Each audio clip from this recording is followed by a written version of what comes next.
प्रारब्ध के सभी दर्शकों को मेरा नमस्कार। मेरा नाम है संदीप आर.के. सिंह और आज हमारे साथ श्री आलोक जी। आलोक जी, बहुत बहुत स्वागत है आपका। राम राम। प्रारब्ध के सभी दर्शकों श्रोताओं और आपको बहुत बहुत नमस्कार, प्रणाम, जय जय सिया राम। जय श्री राम। दर्शकों, आपने अभी हाल फिलहाल में खबर सुनी होगी कि अभिषेक मनु सिंघवी जो सुप्रीम कोर्ट के लॉयर हैं और साथ में राज्यसभा के मेंबर भी हैं, उस क्या है, सांसदों को अपना चल अचल संपत्ति का ब्यौरा देना होता है। उसकी कोई क्रॉस चेक नहीं होता कि वो असली में कितना है या नकली में कितना है, पर देना होता है। तो जो बहुत कम दिखा पाए अभिषेक मनु सिंघवी अपनी संपत्ति, वो 2800 करोड़ रुपए दिखा पाए। 28 अरब रुपए। एक तो मुझे ये पता नहीं 100 करोड़, 1000 करोड़ और फिर लाख करोड़। भाई हमारे पास हमारी शब्दावली है, हमारे पास हमारे यहाँ लाख करोड़ तो पता, उसके बाद अरब, खरब, नील, 10 नील, पद्य 10 पद्य, शंख महाशंख सब है हमारे पास, और उसके आगे की भी गणना है। पता नहीं क्यों नहीं यूज करते हैं क्या। खैर, कमिंग बैक टू दिस, हो सकता है इनके पास उतनी भी संपत्ति हो। तो पिछली बार जब राज्यसभा का नॉमिनेशन इन्होंने फाइल किया था तब 1900 करोड़ थी। तो ये 6 साल में करीब 1000 करोड़ रुपए की संपत्ति बनी थी। और ऑक्यूपेशन एक ही है, और कोई ऑक्यूपेशन नहीं है, सुप्रीम कोर्ट का लॉयर। ठीक, सबको पता है कि ये Jamaat-e Islami, all India Muslim personal law board के केसेस तत्काल प्रभाव से ले जाता है सुप्रीम कोर्ट में, और सुप्रीम कोर्ट अगले दिन सुन लेता है। सारे केसेस को साइड करते हुए इनकी रजिस्ट्री सबसे पहले हो जाती है। मैं लोग भाई से पूछूंगा, सर क्या लगता है अभिषेक मनु सिंघवी का यह जो दिन प्रतिदिन केजरीवाल के राज में इनका जो उत्थान हुआ है, तो केजरीवाल के भी केसेस लड़ते थे, तो इसमें राज्यसभा की मेंबरी होना योगदान कर रही है, या सुप्रीम कोर्ट को पता नहीं है कि उनके नीचे इतने महान वकील लोग बैठे हुए हैं जिनका आमदनी का इजाफा होता जा रहा है? जी, सबसे पहले तो संदीप भाई आपके भोलेपन पर मैं वारी जाऊं। दूसरा, कड़ी निंदा। किसी का नाम नहीं बिगाड़ना चाहिए। उसका असल नाम अभिषेक मनु सिंघवी है। उसको आप पता नहीं क्या बुला रहे हैं, अभिषेक अभिषेक। उसका नाम असली अभिषेक मनु सिंघवी। दर्शकों, याद कीजिएगा कि वो भाई साहब जज कैसे बनाते थे। अच्छा देखिए, हम लोग अमूमन व्यक्तिपरक बात नहीं करते हैं, लेकिन कुछ जो कैंसरस लोग हैं उनके बहाने पूरे समाज पर, उनके पूरे पेशे पर, उनके पूरे प्रोफेशन पर बात करनी पड़ती है। इसीलिए कभी कभार हम लोगों को राहुल विंची पर बात करनी पड़ती है, कभी अभिषेक मनु सिंघवी पर बात करनी होती है। संदीप भाई, किसी भी सवाल से पहले सबसे पहले हम लोगों को ये पूछना चाहिए कि हम कितने बेगैरत लोग, हमारी न्यायपालिका कैसी है। तथा कथित न्यायपालिका, मैं तो उसको अन्यायपालिका कहता हूं। हमारे कोर्ट्स कैसे हैं। एक व्यक्ति जो अपने चैम्बर में किसी महिला को जज बनाने के लिए, और ये कहीं ढकी छुपी बात नहीं है, इसी कोर्ट ने गैग ऑर्डर दिया, इसी कोर्ट ने उस सीडी को रोका, लेकिन वो सीडी सब जगह उपलब्ध भी है।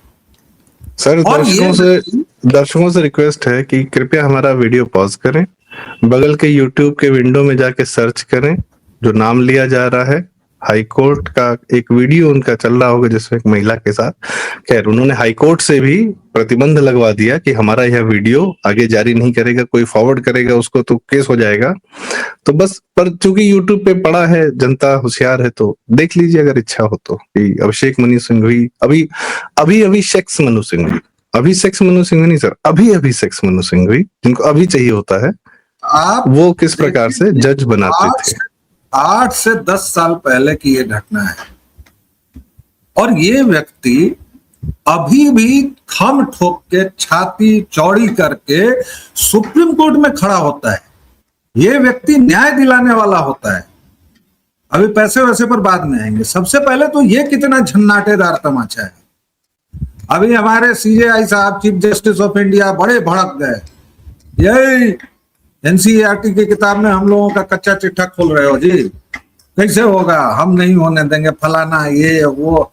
और सीजेआई साहब ने इस बीच में 3-4 बयान ऐसे दिए हैं कि मैं सीजेआई होते हुए न्यायिक व्यवस्था पर ये फलाना आक्रमण नहीं सहूंगा। अरे महाराज, जाए दीजिए, रहे दीजिए, सूर्यकांत जी रहे दीजिए, घर में रहिए यार।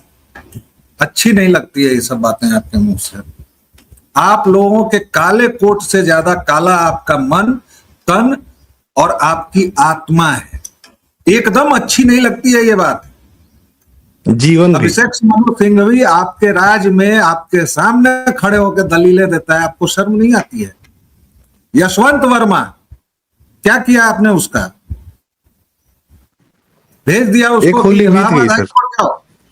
व्यालोक भाई, एक होली बीत गई, होली का कांड था, नई अगली होली बीत गई। और इलाहाबाद हाई कोर्ट भेज दिया कि भाई तुमने दिल्ली को जो बर्बाद करना था कर ही दिया, अब जाओ इलाहाबाद को बर्बाद करो।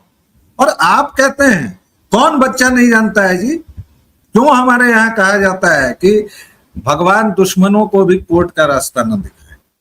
मेरे परनाना ने जो मुकदमा किया था, मेरा ममेरा भाई अभी तक लड़ रहा है। अब लीजिए, 4 पीढ़ी बीत गए।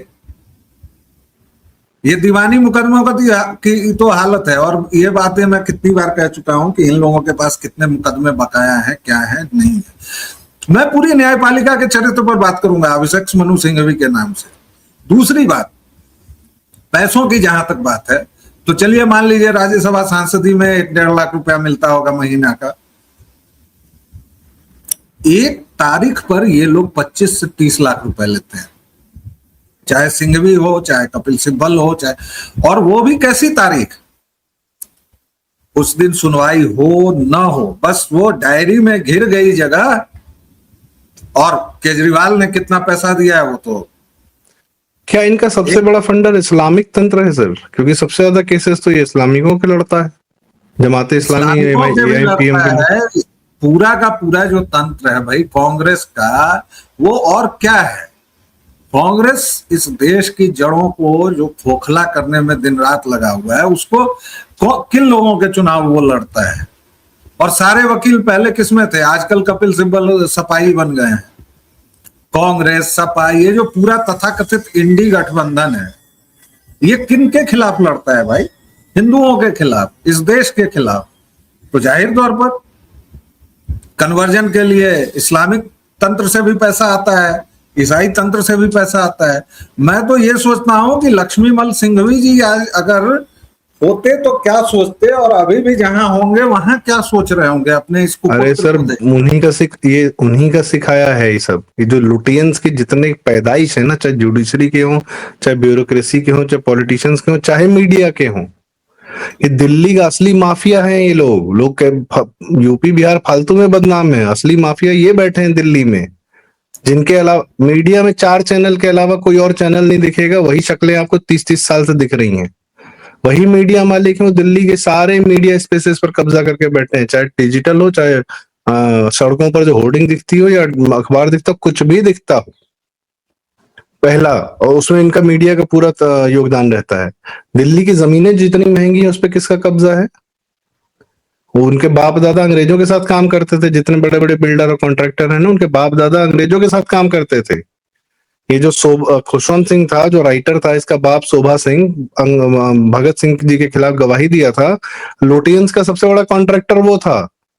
और बड़ी बड़ी कोठियां इनकी, और बड़े बड़े होटल है वहां पे इनके। अंग्रेजों के जितने कृपा पात्र थे, सब के सब आज की डेट में उनकी संततियां दिल्ली का माफिया हैं। वो उसमें सिब्बल सिंघवी और उसमें जुडिशरी और वो एक अलग जाति व्यवस्था चल रही, आपस में शादी, आपस में ही खेल कूद और जो भी जितना है कि, और उसका खुला रूप ये देखने को मिलता है, जिसका जो minimal tip of the iceberg देखने को मिलता है। अभिषेक मनु सिंघवी ने जब राज्यसभा में अपना नॉमिनेशन फाइल किया, कपिल सिब्बल कम नहीं है। 2004 में बताया कि 15 करोड़ है, 2009 में दिखाया कि 33 करोड़ है, 2014 में दिखाया कि 115 करोड़ है, और अभी पता नहीं कितना और होगा। और ये वो है जो ये दिखाते हैं, और क्रॉस चेकिंग कुछ नहीं है। अच्छा, एक सवाल सर, आमदनी इतनी है, क्या इनका खर्चा इनके साहब लोगों पर होता होगा क्या? नहीं, खर्चे की कोई बात ही नहीं है भाई। अब जैसे इनका आमदनी पता है, इनकी आमदनी पता है, इनका खर्चा नहीं पता है। और जज साहब लोग की हमें आमदनी नहीं पता है। तो वकीलों के खर्चे और जज साहब लोग की आमदनी में क्या कहीं कोई संबंध होगा, नहीं होगा, क्या होगा? इसको देखिए, मैं जो बार बार कहता हूं कि 30-35 परिवारों ने मिलकर इस देश की जुडिशरी को बंधक बनाया हुआ है। आप देखिए, अभिषेक मनु सिंघवी हो या सिब्बल हो, ये लोग किस गर्व के साथ कहते हैं कि चंद्रचूड़ हमारे साथी हैं। और होंगे, क्योंकि लुटियंस मीडिया है, वही परिवार हैं, वही लोग हैं भाई। कहीं ना कहीं रिश्तेदारी होगी, कोई फूफा है, कोई ताया है, कोई मामा है, कोई चाचा है। 35 परिवारों ने ही किया है ये कांड। सर स्कूल में साथ पढ़े हैं ये लोग, स्कूल के सीनियर हैं, fourth fifth third fourth class से। जिसमें कभी असली पप्पू राजीव गांधी पढ़ा करते थे। तो ये एक पूरी लेगेसी है, और मोदी को बर्दाश्त नहीं करना सबसे बड़ा कारण उसके पीछे यही है कि इस लेगेसी को तोड़ दिया है। ये जो सामंतवाद था, जो आईआईसी में अभी भी टूटा नहीं है बहुत, लेकिन कमजोर हुआ है। क्योंकि देश के प्रधानमंत्री जाते हैं विदेश में, चौड़े से हिंदी में बोलते हैं, चले आते हैं। देश के प्रधानमंत्री जाते हैं, चौड़े से त्रिपुंड लगाते हैं, गंगा मैया की जय करते हैं। ये सब इन लोगों के लिए अवास्तविक है, इनको अभी भी यकीन नहीं है। क्योंकि भारत तो इनके खाने नोचने के लिए है ना भाई। राहुल विंची क्यों इस तरह से करता है? इसलिए कि भाई उसका मानना है कि हमारे खानदान का जो पैदा हो गया वो प्रधानमंत्री है, और इसी में आके बात बिगड़ गई है। वरना वो तो चला ही आ रहा था ना भाई। मौलाना नेहरू, तानाशाह इंदिरा, पप्पू राजीव, बस संजय भी था बीच में सर, हत्यारा संजय। तो प्रधानमंत्री नहीं बना, चलिए मैं केवल प्रधानमंत्री की बात कर रहा हूं। राहुल में वो क्रम टूट गया। सोनिया उसकी मां रही ही 10 साल प्रधानमंत्री। ये सबसे बड़ा दुख है। तो आप जिधर इशारा कर रहे हैं ना, उसको खुल के कहा जा सकता है कि सब एक ही थैली के चट्टे बट्टे हैं। लेकिन शांति भूषण बाप, शांति भूषण, कीर्ति आजाद बाप बिहार का मुख्यमंत्री, ये नेताओं के जो बच्चे हैं, ये दूसरी थर्ड जनरेशन है। क्या इनके तंत्र से दिल्ली का या भारतीय सत्ता का बाहर निकलना आवश्यक है? क्योंकि ये तो सारे के सारे वैसे ही भारत बेचने वाले जितनी संततियां हैं। ऐसा है कि यही तो 60 साल चला था। प्रॉब्लम यह है कि 2014 में उस पर ब्रेक लग गया। अब सबसे बड़े राज्य में जनसंख्या की दृष्टि से यूपी में एक भगवाधारी बैठ गया है, उधर उत्तराखंड में पुष्कर धामी बैठ गए हैं, उधर असम में हिमंता आ गए हैं, और राजस्थान में भजन लाल, एमपी में मोहन यादव, केंद्र में तो फांसीवादी नरेंद्र मोदी हैं ही, मौत का सौदागर, इजराइल का दोस्त। मतलब कमाल की बात है। ये लोगों की छटपटाहट जो है वो इसलिए है कि कुल मिला के 1000-2000 लोग इस देश को हाँक रहे थे। बहुत होगा तो 1000 लोगों तक पहुंचेगा, बहुत होगा तो 100 परिवारों तक। अब समस्या ये हुई है कि अभी भी मैं ये दावा नहीं कर रहा हूं कि लोकतंत्र चला गया है। इस पर देखिएगा नीचे सब आके कहेंगे जय शाह कौन है, फलाना कौन है, चिल्लाना कौन है। उस पर अलग वीडियो करना पड़ेगा कि भाई राजनाथ सिंह के सुपुत्र जो आते हैं तो पैराशूट जंपिंग नहीं करते हैं, पहले उनको फील्ड में रगड़ाया जाता है। उसके बाद जब पहली बार शपथ ले रहे होते हैं तो राजनाथ सिंह खुद क्लास लगा देते हैं, क्योंकि कुछ गड़बड़ करते हैं वो, और वो खबर पहुंच जाती है राजनाथ सिंह तक। और मोदी का तो कोई है ही नहीं, योगी का कोई है ही नहीं। तो यहाँ तो राजनाथ सिंह का बेटा 2012 से विधायक है, जब भाजपा की 40 सीट आई थी तब से विधायक है। आज तक उत्तर प्रदेश सरकार में मंत्री नहीं बना है, और नोएडा से विधायक है।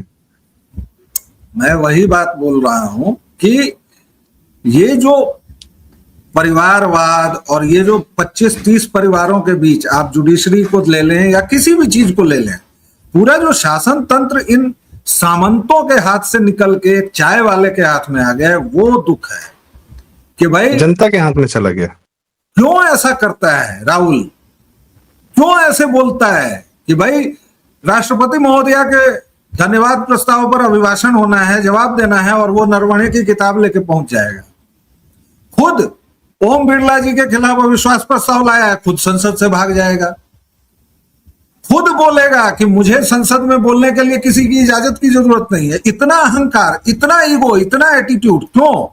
क्योंकि यही हुआ है। क्योंकि हमने 10 वर्षों तक एक मुखौटा प्रधानमंत्री देखा है जो ऐसे ऐसे ऐसे ऐसे रोबोट की तरह करता रहता था, और इसकी माँ हर एक स्टेट गेस्ट को, चाहे वो देसी हो विदेशी हो, सबसे आगे एंटोनियो माइनो रहती थी। आप जाके देख लीजिए, कोई भी वीडियो निकालिए, वही ताकत थी कि राहुल विंची अध्यादेश फाड़ता था ऑन कैमरा, और इस देश का प्रधानमंत्री चुपचाप रहता था। और इस देश का प्रधानमंत्री वही नहीं करता था भाई, उसको नवाज शरीफ जैसा 2M दर्जे का घटिया आदमी देहाती बुढ़िया कहता था। और तब इस देश के विपक्ष में इतनी लाज थी कि इस देश के विपक्ष का सबसे बड़ा जो नेता था, प्रधानमंत्री पद का दावेदार नरेंद्र भाई दामोदर दास मोदी, वो मियां मुशर्रफ को उसकी औकात बताता है, नवाज शरीफ को उसकी औकात बताता है, और कहता है कि हमारे प्रधानमंत्री के खिलाफ अगर कुछ बोलोगे। आज की डेट में ये लोग किस संस्थान को मानते हैं भाई? और जैसा दर्शकों मैंने कहा था कि व्यक्ति विशेष पर बात करते हुए हम दरअसल संस्थानों की प्रवृत्ति पर बात करते हैं। आप देखिए, ममता बानो, उसको ईडी से समस्या है, सीबीआई से समस्या है, उसको चुनाव आयोग से समस्या है। अब जब सुप्रीम कोर्ट ने फटकार लगाई है, तब वो अपना 5 दिनों की नौटंकी खत्म करके और कह रही है कि एक खिड़की खुल गई है। वो हिंदुओं को सीधे सीधे धमकी दे रही है कि अगर हम नहीं होंगे तो तुमको काट दिया जाएगा। डायरेक्ट एक्शन डे का कॉल करती है। उसकी एक, अब मैं फिर से वो शब्द निकालूंगा तो विवाद हो जाएगा, सब कहेंगे कि हाँ महिला के बारे में, लेकिन बेगैरत महुआ मोइत्रा आज संसद में जिस तरह झटक झटक के, और वो हिलती इतनी क्यों है मुझे तो ये नहीं समझ में आता है, जैसे वाइब्रेशन मोड में हो वो। अरे तुम बोलो ना यार, ऐसे ऐसे ऐसे, ऐसे क्या करती रहती हो? खैर, वो उसका अपना निजी मामला है। वो महुआ मोइत्रा कहती है कि जो टीएमसी का नहीं है उसको बंगाल में रहने का हक नहीं। अच्छा, तुम तय करोगे? ये भाषा है इन लोगों की, और इसी का प्रतीक है अभिषेक मनु सिंघवी। ये सारे के सारे भारत विरोधी हिंदू द्रोही लोग एक हैं, और इसीलिए इनकी तनख्वाह न तो आश्चर्य का विषय है और ना मुझे बहुत उससे उम्मीद है कि इन लोगों में कोई सुधार कहीं भी आने वाला है, क्योंकि इसमें मीडिया का आप नहीं करेंगे तब तक कुछ नहीं होगा। जी सर, इसमें मीडिया का रोल बड़ा आवश्यक है। मैं आपसे ये भी जानना चाहूंगा, क्योंकि वो दिल्ली मीडिया भी जो है इन्हीं परिवारों की ही है। एनडीटीवी में किसका किसका योगदान था? कांग्रेसियों का, वो मनु शर्मा नहीं था, उसके बाप का पूरा पैसा लगा हुआ था, हरियाणा का कांग्रेसी था। अरे वो एनडीटीवी पूरा डीडी का सारा इक्विपमेंट इस्तेमाल करता था। हाँ, वो सागरिका के बाप ने बेचा था, भास्कर घोष ने, और राजदीप के ससुर ने। सारे के सारे लोग आप देख लीजिए कि हुज हू हैं उस समय के। नहीं, हुज हू के बच्चे हैं। एनडीटीवी ने ब्यूरोक्रेट्स के बच्चे, आर्मी जनरल्स के बच्चे, पॉलिटिशियंस के, सुप्रिया सिन्नेत पॉलिटिशियन की बेटी थी। जितनी बदतमीज है, ये सब इनका नाम लेना बड़ा आवश्यक है। और ये भी एनडीटीवी में पत्रकार रही है। वो आरएसएन सिंह की पत्नी पत्रकार एनडीटीवी में। तो ये क्या नाम था, प्रणव जेम्स रॉय ने सबके बच्चों को अपने यहाँ लगा रखा था नौकरी पे, जितने किसी काम के नहीं थे। कमिंग बैक टू ये कि मीडिया ने, ममता ने जो धमकी दी है, महुआ ने जो धमकी दी, अभिषेक मनु सिंघवी का इतना पैसा है, ये मीडिया मानी, अदानी, टाटा, बिरला पे तो, व्यापारियों पे तो, जो सही तरीके से कमाते हैं उन पे तो बहुत गाली देता है। इन लोगों के साथ क्यों इनको फ्री छोड़ देता है? ये कोई भी धमकी दे, ये कुछ भी बात कर ले, ये कुछ घटिया काम कर ले, अभिषेक मनु सिंघवी जज बना दे अपने चैम्बर में किसी महिला को, इन पर कब, इनको सबको फ्री पास है क्या मीडिया के माध्यम से? फिर से मैं आपके भोलेपन पर वारी जाऊंगा और कंक्लूडिंग रिमार्क दूंगा। प्रभु ये बताइए कि मीडिया कौन चला रहा है और मीडिया कैसे चल रहा है? आप किसी की बैलेंस शीट उठाइए, खासतौर से एंटरटेनमेंट चैनल्स की, किसी की भी, सब के सब घाटे में जा रहे हैं, सब के सब। तो फिर चल कैसे रहे हैं? अंडर टेबल डीलिंग होगी ना। वो नहीं सर, उसमें क्या है ना, मीडिया का सोर्स ऑफ इनकम है दिखाने का 5 रुपया, छिपाने का 500 रुपया। अब अगर आज मैंने देखा, मैं बिहार में हूं और अखबार आया तो पैगमंत वाहन के 3 किलोमीटर के विज्ञापन छपे हुए हैं। अरे भाई, तुम कहां पंजाब में हो, और वो ऐसा ही नहीं करते हैं, वो गोवा में भी छपवाते हैं, वो नॉर्थ ईस्ट में छपवा देगा। केजरीवाल का बजट इसीलिए तो इतना बड़ा था। केजरीवाल ने क्यों लोगों को, भाई एकेडमिशियन से लेके सबको बाकायदा पेरोल पर क्यों रखा था कि उसने 10 साल में किया क्या? लेकिन ये सवाल कोई ना पूछो। 10 वर्षों में कंजर ने दिल्ली के लिए एक काम किया हो? यहां तक कि विभाग भी नहीं रखता था सर। उसको प्रधानमंत्री इक्विवेलेंट बना के रखा था मीडिया ने, 3-3 एंकर उसका जो है वो लेते थे, और पूरा आज तक का प्रेस कॉन्फ्रेंस लाइव चलता था टीवी चैनल्स पर। कोविड के टाइम भी इतना पैसा मुंह पे फेंक रखा था। तो अंतिम बात यह है संदीप जी कि पूरे न्यायिक सुधार की जरूरत है, और मुझे उम्मीद है जिस तरह इस देश में बहुत सारी चीजें हुई, हम लोगों की कल्पना से परे जाकर चीजें हुई। आप गाली दीजिए, जो करना है कीजिए। अभी मैं देख रहा था अपना फेसबुक अकाउंट, उसमें 5 साल पहले की एक पोस्ट आई है, और तब उस समय भी मोदी जी वा योगी जी वा को नहीं जीतने देगा, अच्छा जीत भी जाएंगे तो क्या मंत्रिमंडल तो नहीं बनाने देगा अपने मन से। इस तरह की बकवास बातें उस समय भी हो रही थी, आज भी हो रही हैं कि 27 में ये दोनों हरवाना चाह रहे हैं। हमारी जनता भी वही डिजर्व करती है जो हम लोग करते हैं। अभी आप देखिए, गैस की कालाबाजारी हो चुकी है, शुरू हो गई है। आप कितना भी सरकार बोलती रहे, कहती रहे, हम उस महान देश के वासी हैं जो 10 रुपए किलो नमक को हम लोग 1,500 रुपए तक पहुंचा चुके हैं। ज्यादा दिन नहीं हुआ है, 2-3 साल पहले किया था हम लोगों ने। हम उस महान देश के निवासी हैं कि कोविड जैसी महामारी में लोग मक्खियों की तरह मर रहे थे, और हम लोग दवा को 25 रुपए की दवा को 25,000 में बेच रहे थे। हम लोग ऑक्सीजन सिलेंडर की कालाबाजारी कर रहे थे, और हम लोग अभिषेक मनु सिंघवी को डिजर्व नहीं करते हैं तो क्या हम लोग रॉकफेलर को और जॉर्ज वॉशिंगटन को डिजर्व करते हैं क्या?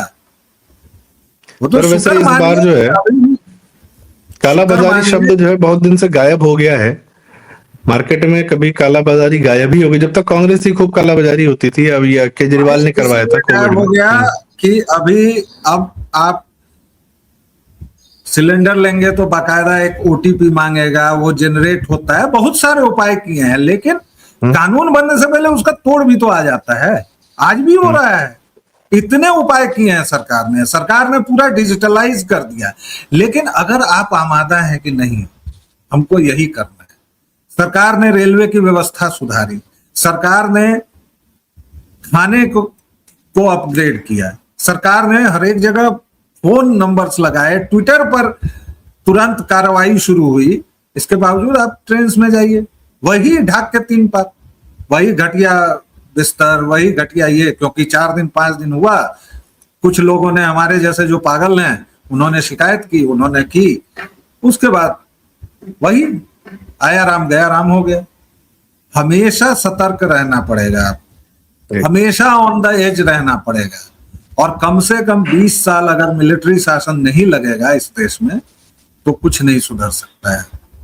हर एक तरफ से डंडा मारना चाहिए, हर एक तरफ से। वो भी आएगा, वो समय भी आएगा। ये जब मैं दावा करके बताता हूं संदीप जी और दर्शकों, मैं अगर एक डंडा लेके निकलूं सड़क पर और बिना देखे सुने हौंकना शुरू कर दूं, मेरा दावा है कि 100 में से 100 डंडे जिनको मैं मारूंगा ना, उनको गाड़ी चलाने नहीं आती है। खैर ये हमारी एक अलग चर्चा का विषय है। कहने का मतलब है मिलिट्री शासन वगैरह की आवश्यकता भी जी। लेकिन अभिषेक मनु सिंघवी की संपत्ति कम बढ़ी है, जिस हिसाब से ये लोग आपस में हैंड इन ग्लव्स रहते हैं। और ये तो सरकारी हिसाब किताब है साहब, ये तो दिया गया है। असली माल कितना है वो कौन जानता है? यशवंत वर्मा को याद कर ली, उसका कोई क्रॉस चेक नहीं, कोई वेरिफिकेशन नहीं है। मेन बात यह है कि, और इसका बहुत बड़ा रोल जो है, जितनी बातें हमने की देश की समस्याओं की, आप ये मानेंगे, समझेंगे कि इनके पीछे मुसलमान वोट बैंक है। चाहे जुडिशरी, चाहे मीडिया, चाहे जो भी हो, एक मुसलमान वोट बैंक है। वो ऐसे लीचड़ लोगों को सत्ता में लेकर आता है, और ये लीचड़ लोग फिर कालाबाजारी इत्यादि इत्यादि सब करते हैं। तो कृपया मित्रों, मुसलमान वोट बैंक और उनके समर्थित नेताओं से बचें, उनको दूर रखें, चाहे वो जो भी हो, उनको दूर रखें। यही फिलहाल भारत का समाधान है। मिलिट्री शासन या इत्यादि तो जब आएगा सो आएगा, देखा जाएगा तब की बात। लेकिन फिलहाल चुनावी प्रक्रिया में आप ये जरूर देखें कि अभिषेक मनु सिंघवी का भी सपोर्टर मुसलमान वोट बैंक, कपिल सिब्बल का सपोर्टर मुसलमान वोट बैंक। ये दिल्ली की पूरी मीडिया, तरुण खटीक की हत्या होती है, दिल्ली मेन स्ट्रीम मीडिया चुप रहता है। मुसलमानों के जितने कुकृत्य होते हैं मीडिया चुप रहता है। बाकी तो पॉलिटिशियन को देख ही रहे हैं कितना आगे लेटे रहते हैं मुसलमानों के आगे। तो इस मुसलमान समर्थित वोट बैंक से बचें, क्योंकि ये सबसे घटिया चरित्र के हिंदुओं को उठाकर हमारा नेता बना देते हैं, जो हम डिजर्व नहीं करते। तो इसी के साथ आज की चर्चा का समापन बड़ा आवश्यक था अभिषेक मनु सिंघवी पर बात करना कि सुप्रीम कोर्ट है, सुप्रीम कोर्ट तुम्हारी नाक के नीचे, नजर के सामने, जिगर के पास करोड़पति हुए जा रहे हैं लोग, तुम्हें भी कुछ मिल पता नहीं है। खैर, तो बहुत बहुत धन्यवाद दर्शकों, आपने सुना। कमेंट्स में अपनी राय में जरूर बताएं, वीडियो लाइक करें, शेयर करें, चैनल जरूर सब्सक्राइब करें। व्यालोक वाणी और प्रारब्ध। बहुत बहुत धन्यवाद, नमस्कार, जय श्री राम। धन्यवाद वल्लभ भाई, जय श्री राम।